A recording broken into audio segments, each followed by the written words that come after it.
Hey friends, it's been a minute since my last vlog, and today I want to take you through my recent evening routine after my 9 to 5 to get 7 to 8 hours of quality sleep every day to wake up feeling fresh, energized, and surprisingly improve my mood and mental well-being. There are a few things that I've changed and done in the past couple of weeks, and I hope that you can take as a gentle inspiration to adjust your routine regardless of the time you want to go to bed and wake up.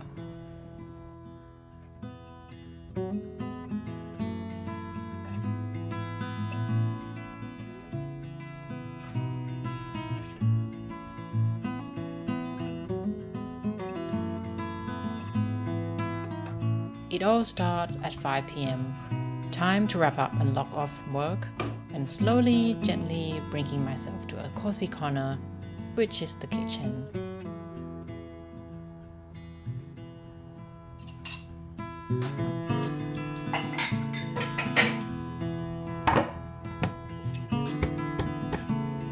I just scraped something like just simple noodle stir fried, so I think I'm gonna make soba noodle stir fried, classic.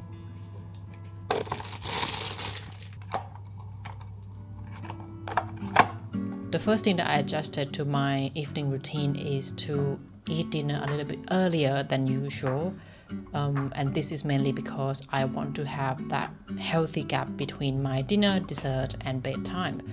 It is something that I learned and heard multiple times from different podcasts about the gap between your last meal and the bedtime. That should be ideally 2 hours or at least 1.5 hours. That is just to ensure that my body digests all the food and ready to kind of go into the sleeping mode.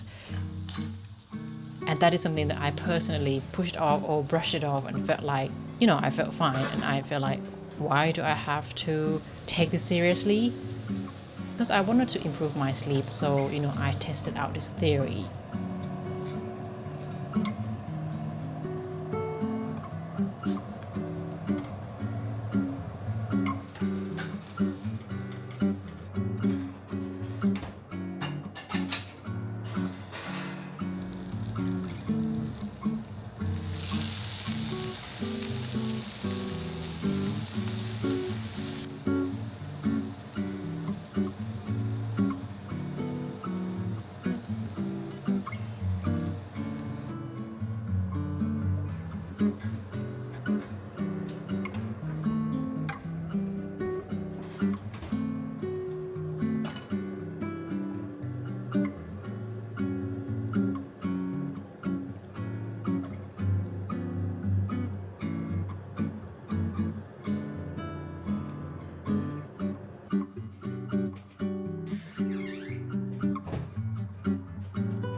I finished eating just around 7 p.m. because I want to get in bed at 8:30 to be able to sleep at 9 p.m.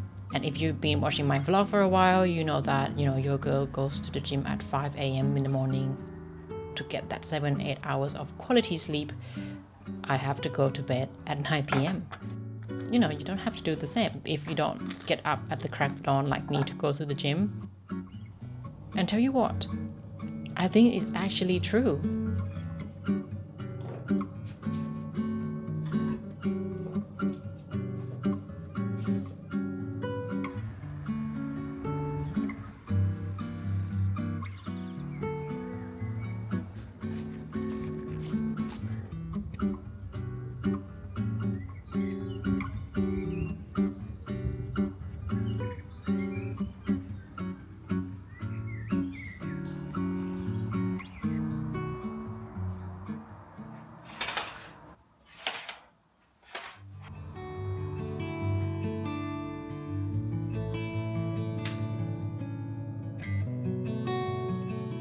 To help my body to know that I need to wind down and it is close to my bedtime, I have my trigger habits.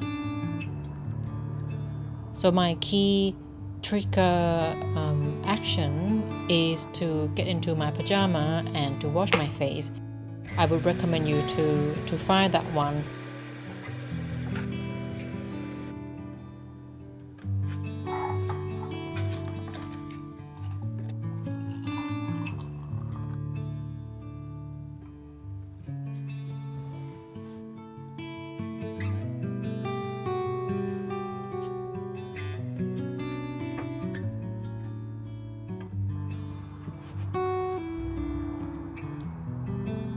And once I do this like days after days, and my body will get the signal that, once she's changed and it's closer to bedtime. So this kind of allows your body to understand. As a part of that kind of trigger action, I believe that it is important to kind of build that environment to help you get into sleep and to wind down. To me, even if it's nice to have light outside, but I would close my window, turn off the light, turn on the lamp, and get settling in bed.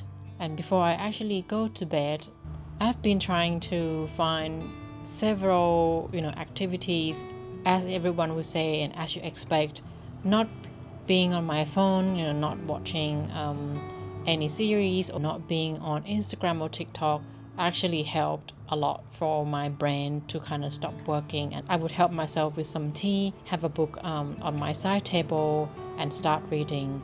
Someday I read for about like 5 minutes, someday 10 minutes, and someday if I feel extra stressed, I'm still a little bit like restless, I would also do like a quick meditation. I found a couple of the guided meditations or breathing exercise work that I can just put on Spotify if I need, and I do like 5 minutes, 10 minutes. It doesn't have to be a 30-minute long meditation, even if just 5 minutes every day will help so much. And of course, it's not perfect every day, and there are some days that I still wake up in the middle of the night. But after having this evening routine for the past couple of weeks, I feel a lot better. It helps with my recovery, especially the day after I lift very heavy and push myself above and beyond. I can feel that my mood has improved. I'm not as moody or not as snappy.